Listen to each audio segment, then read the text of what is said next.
안녕하십니까 여러분, 김영갑 교수입니다. 오늘은요, 음식점 서비스 경영 두 번째 시간입니다. 저희가 첫 번째 시간에 과학적 서비스와 철학적 서비스가 있다. 여러분들이 음식점을 하시면서 서비스로 고객을 만족시키시려면 선택을 하셔야 된다고 했습니다. 제가 과학적 서비스를 할 것이냐 또는 철학적 서비스를 할 것이냐, 이걸 정확히 알고 여러분의 매장에서 어떤 서비스 형태로 고객들을 만족시키실 것인가 결정을 해야 된다고 했는데요. 오늘 두 번째 시간엔 제가 이 내용을 좀 더 깊이 있게 설명을 드리도록 하겠습니다. 자, 항상 제가 말씀드리죠. 서비스가 뭔지 제대로 알아야 실천할 수 있다. 그리고 서비스를 뭔지 정확히 알아가다 보면, 공부를 하시다 보면 보통은 이제 두 갈래로 갈려지게 되어 있습니다. 하나는 과학적 서비스로 갈 것이냐, 아니면 철학적 서비스로 갈 것이냐. 물론 이 두 가지를 잘 결합하는 방법이 전혀 없는 건 아닙니다. 하지만 가능하다면 여러분들은 이 둘 중에 하나를 선택하게 될 가능성이 많을 겁니다. 그래서 서비스를, 어떤 서비스를 제공할 것인지를 선택하셔야 됩니다. 오늘 그 이야기를 여러분에게 조금 더 구체적으로 설명을 드리도록 할 것입니다. 자, 오늘은 사실은 주말입니다. 그래서 제가 복장을 좀 편하게 하고 왔으니까 여러분도 편하게 봐주시면 좋을 것 같아요. 1편 서비스 경영 1편 리뷰 잠깐 하고 오늘 수업을, 강의를 진행하도록 할게요. 제가 첫 시간에 이런 얘기를 했습니다. 서비스가 무엇인지 정의 내릴 수 있어야 된다. 즉, 나는 어떤 서비스를 한다라는 걸 내가 정리해서 직원들이나 또는 나 자신도 그걸 정확히 알아야 되지 않겠습니까? 그래서 제가 이런 표현을 썼죠. 그것이 무엇인지 설명할 수 없다면 실천할 수도 없다. 그러니까 여러분의 서비스를 반드시 정의를 내리자. 그런데 지금 여러분이 바로 서비스를 정의할 수는 없을 겁니다. 왜냐하면 이게 지식이 좀 생겨야 돼요. 그래서 서비스에 대한 공부를 많이 하시면 여러분도 자연스럽게 서비스의 개념을 정의할 수 있다고 했고요. 하지만 제가 사례로 하나를 말씀드렸죠. 이유재 교수가 서비스를 뭐라고 정의했습니까? 서비스는 고객과 점포가, 그러니까 점포라는 의미는 나일 수도 있고 나의 직원일 수도 있습니다. 즉, 직원과 고객 또는 고객과 경영자가 상호, 여러분 매장에 고객이 오시면 상호 소통을 하게 되어 있습니다. 자, 커뮤니케이션을 하게 되어 있습니다. 또는 이걸 우리가 전문 용어로 상호작용을 한다라고 얘기합니다. 즉, 뭐냐면 고객은 와서 자기 혼자 마음대로 하고 나가는 게 아니고요. 직원도 고객과 관계없이 자기 마음대로 일을 해서는 안 되는 거죠. 서로 고객은 그 점포에 들어왔으니까 그 점포에서 서비스를 제공하는 그 누군가와는 상호 소통을 해야 됩니다. 상호작용을 해야 됩니다. 서로 자기가 원하는 걸 얻기 위한 소통을 해야 되는데, 그때 우리는, 즉 음식점에서 일하는 사람은 그 소비자가 우리 집에 온 목적이 있다 그랬죠. 그 목적을 달성하도록 도와줘야 됩니다. 제가 그걸 소비자의 문제라고 말씀드렸습니다. 소비자들은 우리 식당에 올 때는 반드시 뭔가 문제가 있어서 온 겁니다. 그 문제라는 걸 예를 들면 배가 고프다, 또는 누군가와 커피를 마셔야 된다, 커피를 마시면서 대화를 하고 비즈니스를 해야 되는 사람도 있을 수 있고요.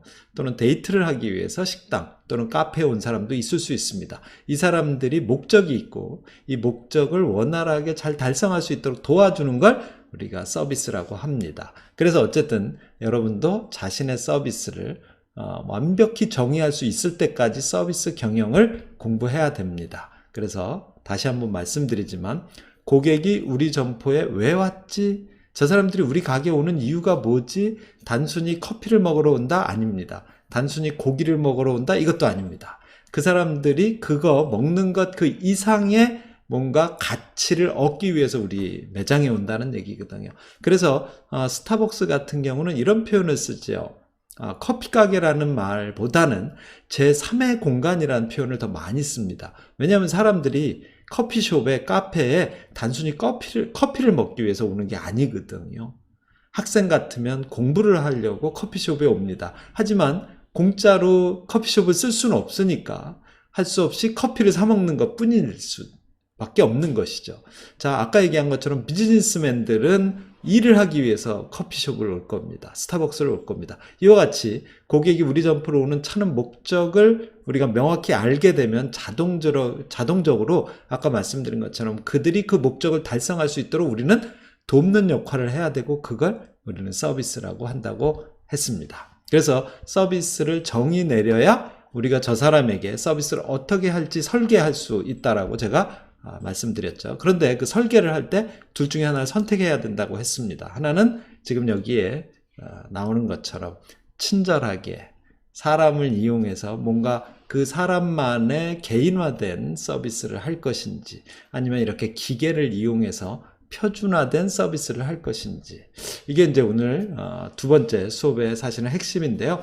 과학적인 서비스를 할 거냐, 철학적인 서비스를 할 거냐, 여러분이 결정해야 된다고 제가 말씀드렸습니다. 그래서 먼저 만약에 여러분 매장에서 나는 과학적인 서비스를 해야 되겠다. 이게 과학적 서비스 이러니까 좀 어려운 용어죠. 여러분들이 이게 무슨 얘기냐면 우리 서비스를 표준화해야 되겠다 이런 얘기입니다. 표준화한다는 얘기는 뭐냐면 어떤 고객이든 간에 다 비슷하게 서비스 하겠다는 거죠. 즉 여러분들이 매뉴얼을 하나 만들면 그 매뉴얼대로 그대로 로봇처럼 하는 겁니다. 그런데 이걸 사람이 하면 비용이 많이 드니까 요즘 뭘 도입합니까? 매장에서 키오스크들을 많이 도입하죠. 이 표준화된 과학적 관리 서비스, 과학적인 서비스를 하는 가장 대표적인 사례입니다.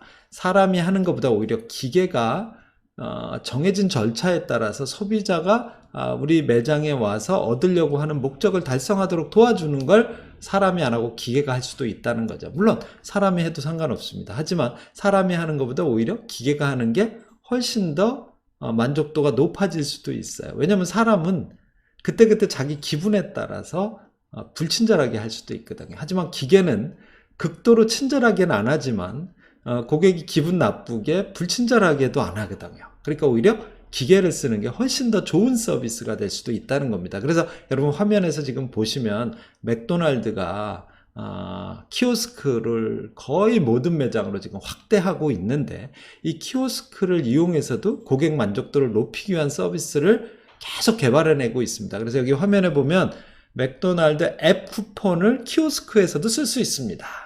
그러니까 내가 만약에 스마트폰으로 무슨 할인 쿠폰을 받았어요. 그런데 스마트폰으로 그러면 여기에 쿠폰이 저장되어 있는데 키오스크에 가가지고 내 스마트폰에 있는 쿠폰을 쓰는 게 되게 필요하잖아요. 근데 지금까지는 안 됐거든요.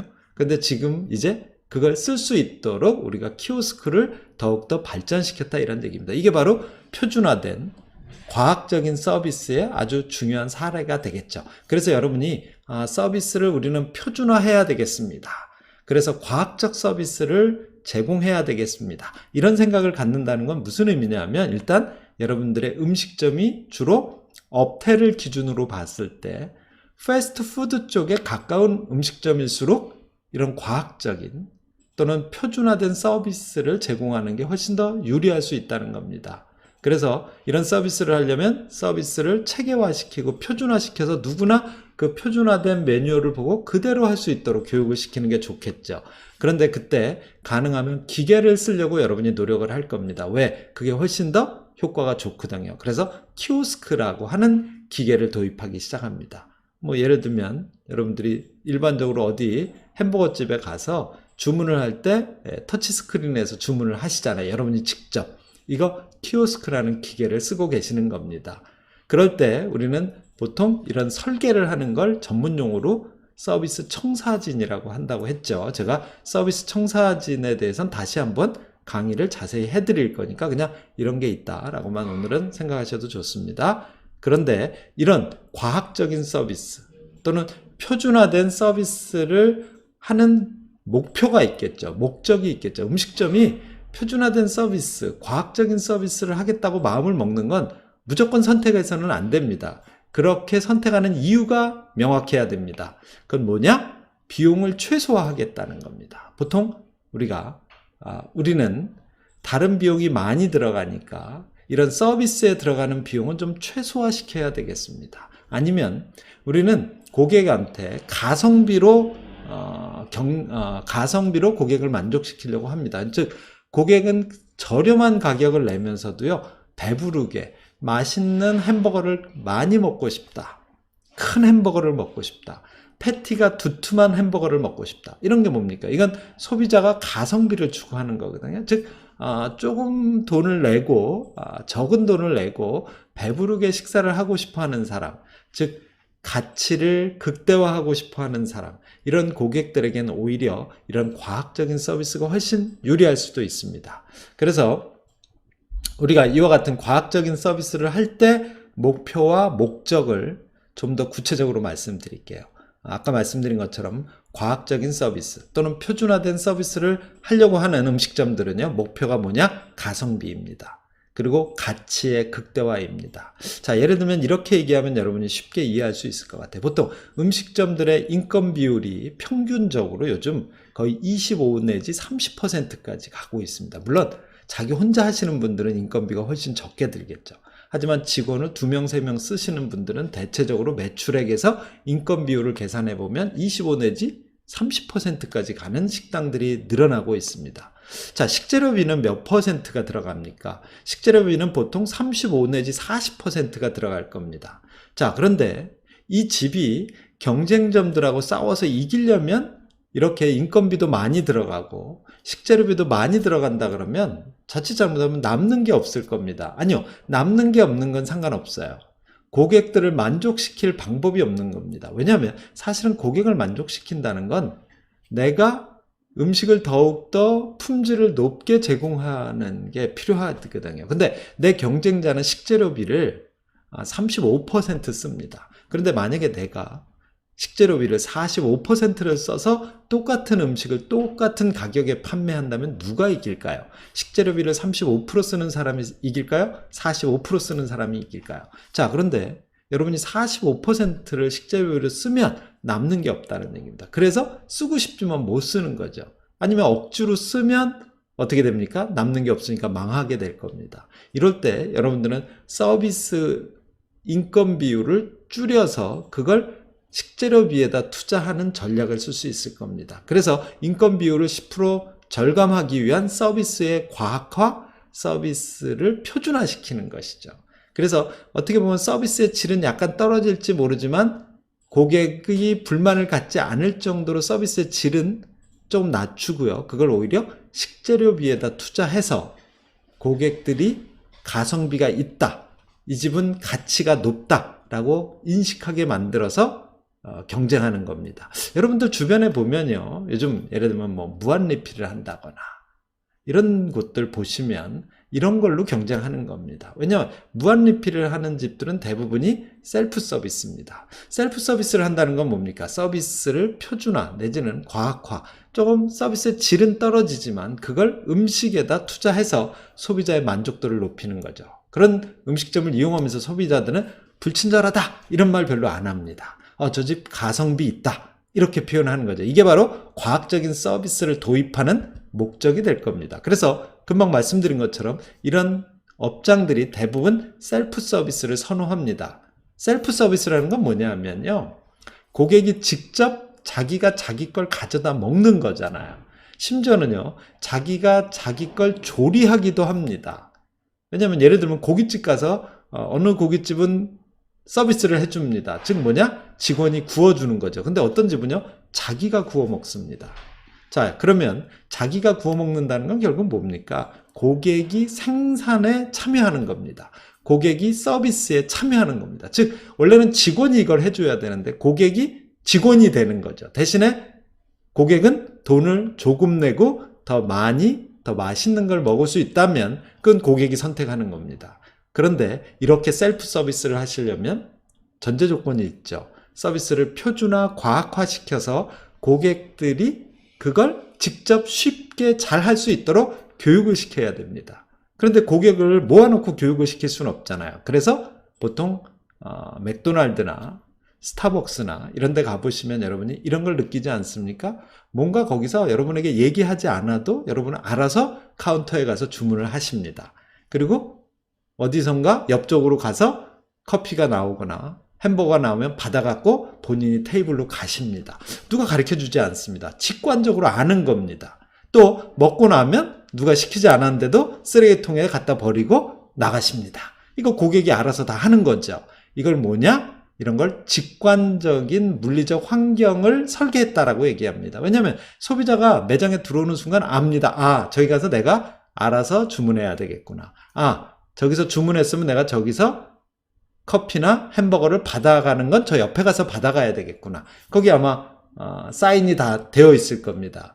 여기서 픽업을 하셔야 됩니다. 그럼 여러분은 누가 가르쳐주지 않아도 가서 픽업합니다. 그리고 먹다 보면 주변에 저기다가 내가 나중에 쓰레기를 먹고 남은 음식이나 그릇은 저기다가 갖다 놓고 저 쓰레기통에 쓰레기는 버리고 나가야 되겠구나. 이런 걸 여러분이 직관적으로 알 수 있도록 물리적 환경이 디자인이 되었다는 거죠. 하지만 소비자가 거기서 알아서 다 움직이다 보면요.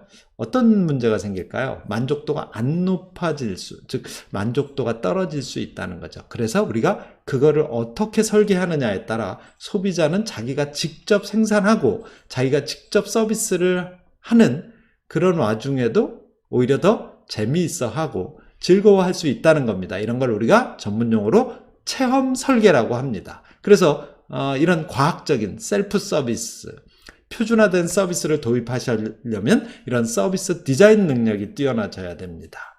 오늘 제가 상당히 어려운 용어들을 많이 쓰고 있는데요. 지금은 편하게 들어주시기 바랍니다. 나중에 여러분이 자꾸 제 강의를 들으시다 보면 이런 용어에도 익숙해지고 단순히 용어만 이해하는 게 아니라 그걸 실천하실 수 있게 될 겁니다. 자동적으로 여러분도 서비스 디자인을 할 수 있는 서비스 디자이너가 되실 수 있을 겁니다. 자, 두 번째는 철학적 서비스입니다. 철학적 서비스라는 건 아까 우리가 이랬죠. 과학적 서비스는 표준화다. 꼭 기억하셔야 됩니다. 표준화한다. 그런데 철학적 서비스는 대체적으로요. 개인화한다 이런 표현을 씁니다. 이 개인화한다는 거와 표준화한다는 거의 차이는 뭐냐? 표준화라는 건 모든 사람에게 동일한 서비스를 하겠다는 얘기입니다. 그런데 개인화한다는 건요. A라는 사람은 이런 걸 좋아하니까 이렇게 해줘야지.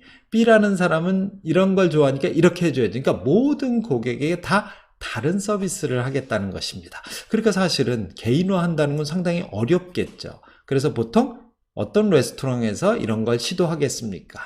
파인다이닝 같은 레스토랑, 즉 서비스의 품질이 상당히 높아야 되고 사람의 손이 많이 가야 되는 파인다이닝 같은 곳에서는 개인화된 서비스를, 철학적인 서비스를 하는 것이 유리합니다. 그래서 방식을 개인화라는 용어를 쓰는 거고요. 자, 그런데 이러려면 반드시 그 고객의 정보를 알아야 됩니다. 그 사람이 뭘 좋아하는지, 그 사람의 이름은 뭔지, 그 사람의 직업은 뭔지, 그 사람의 식성은 어떤지, 그 사람의 취향은 어떤지, 이런 걸 여러분이 물어볼 수는 없지 않습니까? 그때 소비자를 방문할 때마다 그걸 기록하는 체계화된 데이터베이스가 있어야 됩니다. 물론 이게 처음부터 개인이 할 수는 없겠죠. 하지만 일반 매장도 뭔가 시스템이 없더라도요. 이걸 수기로 적어서 하는 분들이 있습니다. 그래서 뒤에서도 또 제가 한번 얘기할 기회가 나오겠지만 노드스트롬 백화점 같은 경우는요. 직원들이 서비스 수첩을 가지고 있습니다. 그래서 내 고객의 특성을 그 수첩에다 일일이 메모하고 그걸 기억하기 위해서 노력을 합니다. 그리고 궁극적으로는 그걸 회사의 데이터베이스에 입력까지 하겠죠. 어쨌든 그러기 위해선 이런 개인화된 서비스를 하기 위해선 그 회사의 서비스 철학 또는 서비스 이념이 있어야 됩니다. 그리고 이런 서비스를 하는 목적은 뭐냐? 가심비라는 겁니다. 여러분이 이런 말 많이 쓰잖아요. 가심비. 아까 과학적인 서비스다. 또는 표준화된 서비스다. 이런 건 가성비를 추구한다 그랬죠. 하지만 철학적 서비스는 가심비를 추구합니다. 자, 한번 이런 사례를 말씀드릴게요. 사실은 노드스트롬 백화점은 세계적으로 유명한 서비스 품질이 가장 높은 유통업체로 유명합니다. 그들은요, 서비스를 개인화하기 위해서 어마어마한 노력을 하는데요. 그런데 이상한 게 이 노드스트롬 백화점엔 서비스 매뉴얼이라는 게 없습니다. 하지만 단 한 가지 지침이 있을 뿐입니다. 그 지침이 뭔지 아십니까? 모든 상황에서 직원이 스스로 판단해서 고객의 이익이 되는 방향으로 행동하라. 이거 하나만 있습니다. 즉 서비스를 어떻게 하라라고 매뉴얼이 하나도 없다는 겁니다. 오로지 기준이 있을 뿐입니다. 직원이 당신 마음대로 알아서 결정하는데 그 결정의 기준이 뭐냐? 고객이 이익이 되는 방향으로 결정하라는 겁니다. 즉 우리 백화점이, 우리 음식점이 이익이 되는 방향으로 의사결정하면 안 된다는 겁니다. 그래서 노드스트롬에는 서비스 신화 사례들이 엄청나게 많습니다. 뭐 대표적인 걸로 비행기표를 백화점에 놓고 공항에 간 고객이 당황하고 있을 때 직원이 짱 나타나서 고객님 비행기표 제가 가지고 왔습니다. 왜냐? 비행기표 놓은 걸 발견한 직원이 그 비행기표를 보면 공항도 알 수 있고 어디로 가는 사람인지도 알 수 있잖아요. 그래서 고객을 찾아가서 그걸 전달해 준 사례. 또는 사실 노드스트롬 백화점에서는 팔지도 않은 타이어를 반품하겠다고 온 고객이 있었습니다. 사실은 그 타이어는 노드스트롬이 판 게 아닙니다. 근데 고객이 와서 반품을 해달라 했는데 실제로 그걸 반품해 준 겁니다. 왜? 이 사람이 우리 고객이고 이 고객에게 문제가 생겼고 지금 이 고객에게 내가 이 사람이 이익이 되는 방향으로 내가 해주려면 어떻게 해야 되겠죠? 예, 반품해 주는 겁니다. 그걸 회사는 인정해 주겠다는 얘기죠. 자, 더 재밌는 일이 있었습니다. 세일 기간이었는데요. 사실은 세일 기간이 끝났습니다. 그런데 어떤 고객이 그 세일이 아직 하고 있는 줄 알고 어떤 옷을 사러 온 겁니다. 그러면 여러분은 보통 그러지 않겠습니까? 여러분 매장이 만약에 할인 이벤트를 했습니다. 근데 할인 이벤트가 끝났는데 고객이 와서 야, 나는 할인 이벤트 하는 줄 알고 왔다. 할인해달라. 그럼 해주시겠습니까? 쉽지 않겠죠. 근데 노드스트롬 직원은 어떻게 했을까요? 할인을 해주려고 했습니다. 그런데 봤더니요. 그분이 살려는 옷의 사이즈가 없는 겁니다. 팔 수가 없잖아요.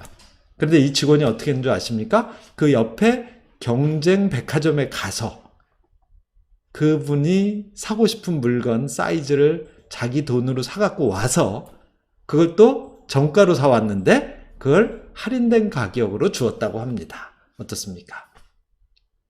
이런 걸 우리는 철학적 서비스, 개인화된 서비스, 그 고객의 이익이 되는 방향으로 모든 걸 해주겠다는 서비스입니다. 자, 그런데 그러면 이렇게 만약에 여러분이 매장에서, 여러분 식당에서 이런 서비스를 한다면 혹시 망하지 않을까요? 예. 노드스트롬 백화점도 처음에 이런 서비스를 시작했을 때 모든 사람들이 노드스트롬 백화점이 망할 거라고 예상을 했습니다. 그런데 노드스트롬 백화점은 망하기는커녕요. 어마어마한 노포로서 지금도 미국에서 가장 빠른 속도로 성장하고 있는 백화점으로 승승장구하고 있습니다. 그건 왜 그런 거죠? 바로 이와 같이 신화적인 철학적 서비스, 개인화된 서비스를 완벽하게 해내기 때문에 그 고객의 충성도가 어마어마하고요. 그렇기 때문에 그 백화점의 고객들은 절대로 다른 곳에 가서 소비할 수 없다는 거고요. 우리가 이런 걸 할 때마다 이런 걸 걱정하지 않습니까? 그러면 진상 고객이, 제가 이런 용어 써도 뭐라고 하지 마십시오. 재밌게 하려고 쓰는 용어니까. 우리 고객들이 전부 진상이 우리 가게로 다 몰려오면 어떡하죠? 걱정하지 마십시오. 그런 고객은 소수에 불과하고요. 그런 고객들로 인해서 오히려 이와 같은 서비스의 신화가 만들어지고 그것 때문에 더 구매력이 있고 더 여러분에게 이득이 되는 역할을 해줄 소비자들이 더 많이 몰려오게 된다는 겁니다. 제가 옛날에 식당을 했었을 때 저희 직원들에게 이런 교육을 시켰습니다. 그리고 저도 역시 고객이 이익이 되는 방향으로 의사결정을 해라. 그리고 어떤 손실이 발생해도 그것을 묻지 않겠다. 근데 진짜로 문제가 생긴 일이 있었습니다. 그때 제가 없었을 때였는데 20명 단체 고객이 와서요. 한 50만 원어치 식사를 하셨는데 그 중에서 한 분의 고객의 그릇에서 머리카락이 나온 겁니다. 여러분은 어떻게 하시겠습니까? 50만 원어치를 먹었는데 20명이 그 중에서 한 분의 그릇에서 머리카락이 나왔다. 그런데 저희 점장은 어떻게 했는 줄 아십니까? 50만 원 안 받고요. 물론 음식은 다시 다 해드렸죠. 그리고 돈도 50만 원 안 받고 추가로 그분들에게 50만 원의 상품권을 드리고 다시 한번 저희 매장에 오시면 이런 일이 없고 더욱더 청결하게 잘 모시겠다라고 했던, 그래서 그날 얼마의 손해를 본 거죠? 음식값 50만 원에 무료 식사권, 상품권 50만 원, 100만 원의 손실을 봤습니다. 하지만 제 가게는 망하지 않았습니다. 그럼 또 사람들은 이렇게 생각할지 몰라요. 야, 거기 매출이 되게 높은 매장인가 보다. 아니요. 그 당시에 하루에 200만 원의 매출을 하는 별로 큰 식당이 아니었습니다. 그런데 100만 원을 손실을 봤다 그러면 어떻게 됐겠습니까? 어마어마한 거 아닙니까? 하지만 그 식당은 승승장구했습니다. 왜냐? 그런 일이 생각보단, 그러면 직원들도 그다음부터 더 조심을 하겠죠. 왜? 머리카락 하나 잘못 나오면 50만 원, 100만 원이 날아가는데. 그렇죠? 그래서 주방도 더 조심하고 홀에서도 서빙할 때 더 조심하고요. 또 고객들은 그걸로 인해서 오히려 화를 내시다가 더욱더 감동을 해서 더 많은 추천을 해주시고, 이렇게 해서 이 서비스가, 철학적 서비스가 여러분의 매장에 오히려 득이 된다. 나에게도 이득이 되고 고객에게도 이득이 된다는 걸 여러분이 믿으셔야 이런 서비스를 하실 수 있지 않겠습니까? 그래서 개인화된 서비스를 하겠다는 목표 또는 목적은 뭐냐? 목적은 가심비입니다. 그리고 내 상품의 품질을 극대화시키겠다는 겁니다. 자, 우리가 아까 얘기한 것처럼 인건 비율이 25 내지 30%고 식재료 비율이 35 내지 40%입니다. 그런데 개인화된 서비스를 하는 매장은 어떻게 해야 될까요? 아마 다른 경쟁점보다 인건 비율이 10% 이상 올라갈 수도 있습니다. 그러면 어떡하죠? 그렇다고 식재료 비율을 줄이면 이게 좋은 서비스를 하는 게 아니잖아요. 식재료 비율을 줄일 수도 없습니다. 근데 인건 비율은 경쟁점보다 10%가 더 높습니다. 그런데 이런 개인화된 서비스, 철학적 서비스를 하는 매장들은 가격을 경쟁점보다 10% 이상 더 비싸게 받습니다. 하지만 그럼에도 불구하고 소비자들은 이 집을 비싸기 때문에 안 간다라고 하지 않습니다. 그래서 사실은 철학적 서비스는 어찌 보면 정말 고도의 서비스 능력과 고도의 경영 능력과 고도의 가격 전략을 쓸 수 있는 경영자만이 어쩌면 자신 있게 활용할 수 있을지도 모릅니다. 대부분은 우리는요, 인건비도 줄이려고 하고요, 식재료비도 줄이려고 하고요, 결국은 그렇게 하는 이유가 뭐죠? 가격을 싸게 받으면서도 그래야 소비자가 많이 온다고 생각하는 거거든요. 아닙니다. 철학적 서비스를 하는 기업들은 결코 싸지 않습니다. 하지만 그렇다고 소비자들이 비싸다고 그 집을 외면하지 않습니다. 오히려 더 충성 고객들이 많이 늘어날 수 있습니다. 여러분도 주변에서 한번 보십시오. 이제부터 여러분이 식당을 하는 경영자로서가 아니라 소비자로서 여러분들도 음식점을 이용하면서 한번 음식점을 이런 관점으로, 이런 인식으로 한번 살펴보시기 바랍니다. 여기는 과학적 서비스, 표준화된 서비스로 성공하는 업체야. 여기 대표적인 게 아까 제가 얘기한 것처럼 패스트푸드나 카페들이 이런 경우가 많이 있습니다. 자, 요즘 오너 셰프들이 하는 카운터 서비스를 하는 10평, 20평 규모의 작은 레스토랑들 한번 보십시오.